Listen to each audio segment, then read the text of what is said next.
Hello guys, welcome back to my channel, my brotherku ya. Jumpa lagi nih sama saya, siapa lagi kalau bukan si John Itung. Oke guys, di kesempatan yang sungguh sangat berbahagia ini, John Itung akan sharing guys ya. Apa saja yang harus dicek ya, apa saja yang wajib dicek setelah kita ganti LCD touchscreen. Apalagi teman-teman adalah seorang teknisi ya, buka usaha servis HP. Nah, silahkan dicek dulu kalau misalkan teman-teman itu baru ganti LCD dan touchscreen sebelum nantinya memberikan kepada pelanggan. Nah, apa saja bang yang harus kita cek setelah kita ganti LCD touchscreen? Nah, di tanganku ini ada HP Vivo Y83, Vivo 1802. Ini baru saya ganti LCD touchscreennya dan sekaligus saya pasang tempered glassnya ya. Nah, apa saja yang harus kita cek dan apa saja yang biasanya terdampak ketika kita baru ganti LCD dan touchscreen. Nah, walaupun kamu bukan seorang tukang servis HP yang buka usaha servis HP, kalau kamu mengganti LCD touchscreen kamu sendiri ya nggak masalah juga. Kamu bisa mengecek hal yang akan saya sampaikan di sini supaya nantinya betul-betul fix LCD dan touchscreen yang kita pasangkan itu memang benar-benar bagus ya. Tapi sebelum dipasang memang udah kita cek memang ya. Sebelum kita lem udah kita cek LCD touchscreennya memang sudah bagus kayak gitu.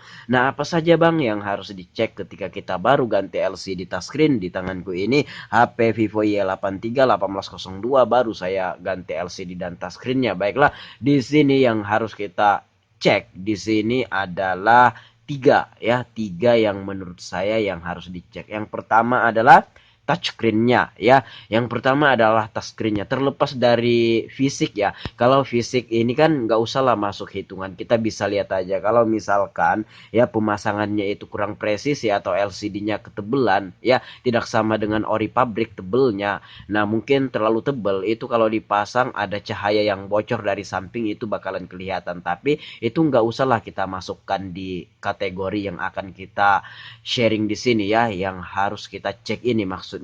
Yang pertama adalah itu touchscreen ya, touchscreennya untuk HP Vivo itu bisa kita cek ya. Sebenarnya kita bisa mainkan di sini aja ya, otak-atik aja. Kalau memang touchscreennya itu berfungsi dengan baik dan benar ya, itu berfungsi semua. Kemana kita sentuh, nah itu tersentuh kayak gitu.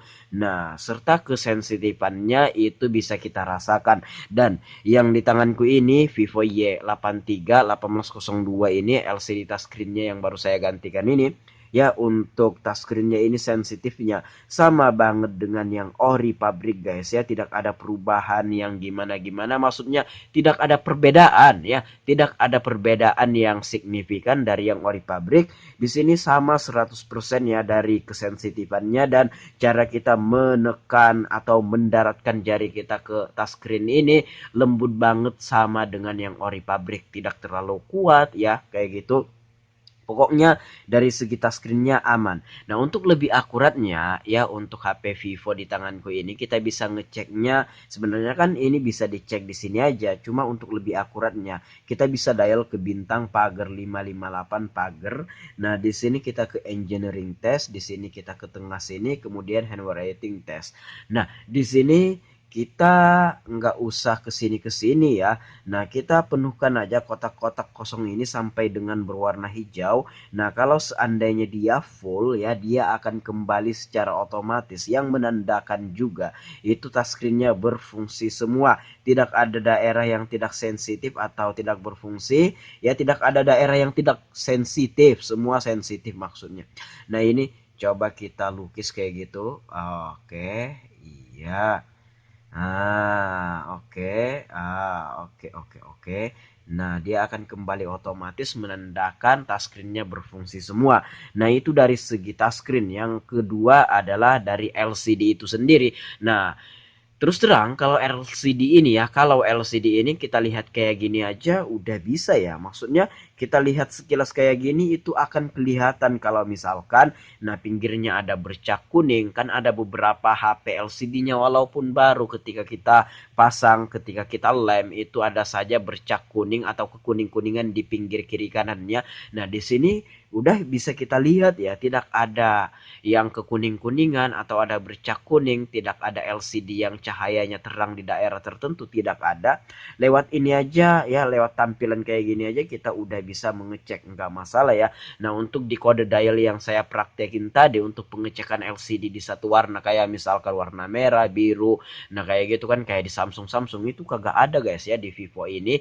Nah, intinya yang harus kita cek adalah LCD touchscreen ya. Nah, kemudian yang harus kita cek dan wajib sekali itu adalah proximity sensor. Apa itu, Bang? Nah, biasanya proximity sensor ini biasanya ketika kita ganti LCD yang dimana LCD-nya itu kurang bagus kualitasnya, sementara pemasangan udah presisi, kita presisikan sepresisi mungkin, namun karena kualitas LCD-nya kurang bagus, sensornya ketutup ya. Nah, misalkan touchscreen-nya kurang bagus kan, ini bisa ketutup nih sensornya.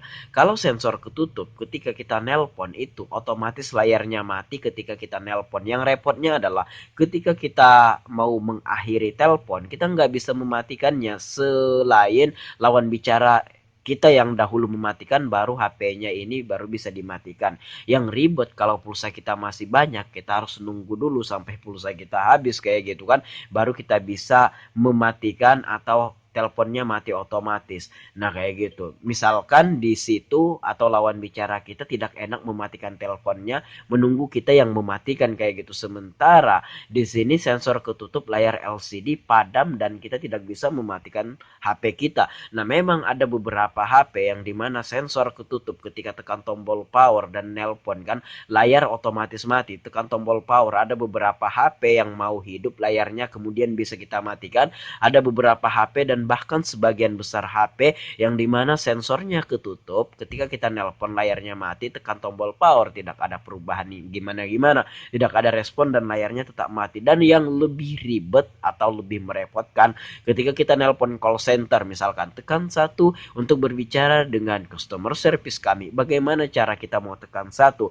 sementara sensor ketutup, layar LCD mati. Nah, itu maksudku, dan itu sering, bukan juga sering sih, saya pernah menemukannya yang dimana dulu saya pernah ganti LCD touchscreen HP Oppo F1 kah kalau saya nggak salah dulu itu. Ketika saya ganti sensornya ketutup yang mengakibatkan pas nelpon layarnya otomatis mati kayak gitu. Nah, itulah yang repot.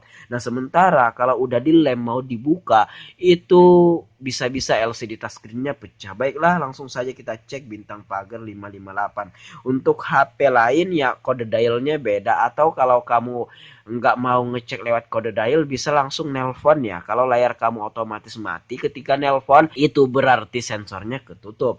Nah, di sini engineering test, di sini kita ke tengah, di sini infrared proximity test. Nah, untuk beberapa HP beda-beda ya kode dialnya untuk mengecek sensornya ini. Dan seperti kataku tadi, kalau kamu tidak pengen lewat kode dial, kamu bisa langsung nelpon ya kayak gitu. Coba kita dekatkan tangan kita dan dia berwarna hijau, menandakan ini sensornya aktif dan tidak ada gangguan apapun ketika kita ganti LCD touchscreen kayak gini.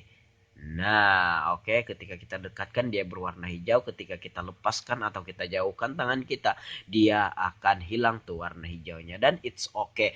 Nah, itu saja yang sering terdampak ketika kita ganti LCD touchscreen. Yang pertama ya LCD dan touchscreen itu sendiri, kemudian proximity sensor itu yang sering terdampak. Nah, setelahnya untuk yang lain-lain kayak kamera, kayak jaringan, itu tidak terdampak sama sekali dan tidak usah dicek kayak gitu. Nah, oke. Nah, kalau untuk brightness-nya Bang atau kecerahannya ya bisa sih. Silahkan kamu cek aja. Nah, ini pakai pelindung mata. Nah, ini kita putihkan. Nah, ini teman-teman bisa lihat untuk brightness-nya nggak usah masuk hitungan. Nah, itu saja yang wajib dicek kalau menurut saya. Kalau ada tambahan silahkan sampaikan di komentar. Kalau ada pertanyaan atau ada pendapat lain, komen-komen juga. Silahkan berkomentar di bawah. Dan kalau teman-teman pengen sharing sama John Itung, silahkan DM Instagram. Instagramku ada di sini nih, sudut kiri bawah video ini @johnitung. Baiklah, aku akhiri video ini sampai di sini. Saya John Itung, ini mau kita kasihkan kepada pelanggannya ya. See you the next video, my brotherku.